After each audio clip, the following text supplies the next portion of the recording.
السلام علیکم دوستو، ویلکم ٹو یاسر وائس 2.0۔ کیسے ہو آپ سب؟ امید ہے آپ سب خیریت سے ہوں گے۔ دوستو، آج ہم بات کریں گے عروج رئیس کے بارے میں، جنہوں نے مسلمانوں کے لیے سمندروں کو کفار سے محفوظ کیا۔ ان کی حالات زندگی پر روشنی ڈالیں گے، مگر اس سے پہلے اگر آپ ہمارے چینل پر نئے ہیں تو ہمارے چینل کو سبسکرائب کر لیں۔ ناظرین، 14ویں صدی کے نصف کی بات ہے۔ سلطنت عثمانیہ کے سلطان محمد ثانی کی یونان کے ایک جزیرے لیفبوس کے لارڈ کے ساتھ جنگ ہوئی، جس میں سلطان کو جیت نصیب ہوئی۔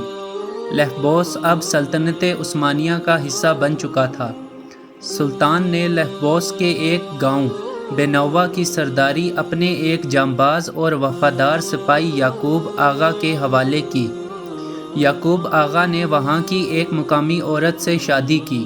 ان کے 4 بیٹے ہوئے، جن کے نام اسحاق، عروج، خضر اور الیاس رکھے گئے۔ ناظرین، اس وقت کے مسلمانوں کی تجارت کا انحصار سمندروں پر تھا۔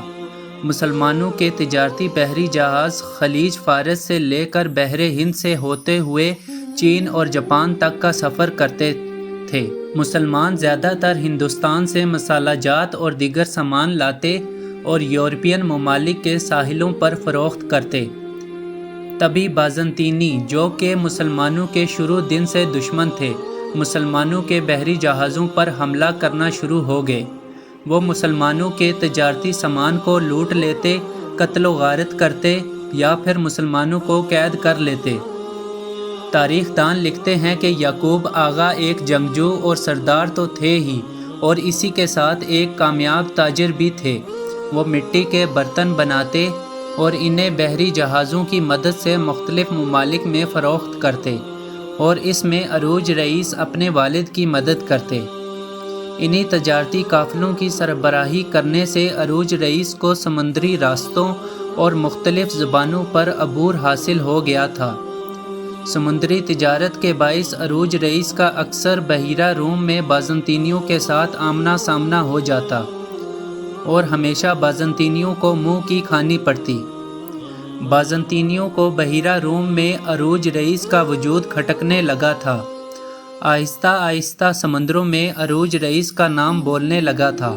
لوگ ان کو بابا عروج باربروسا کہنے لگے تھے۔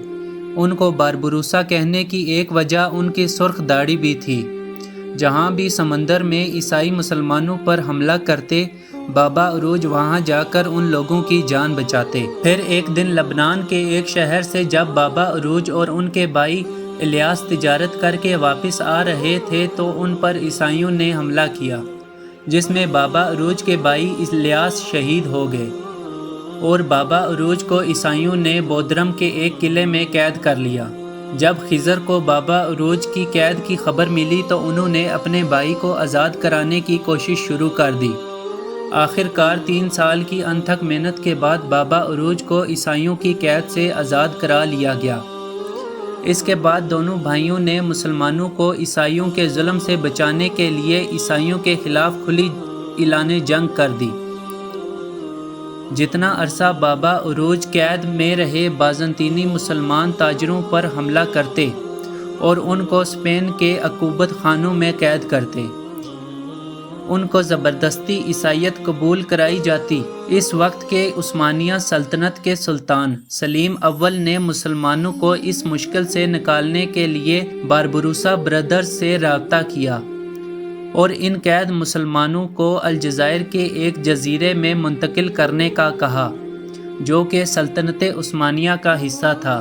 اس کے بعد بابا عروج نے اسپین کے خلاف جنگیں شروع کر دیں اور مسلمانوں کو آزاد کرانا شروع کر دیا۔ یہ سلسلہ تقریباً 2 سال تک جاری رہا۔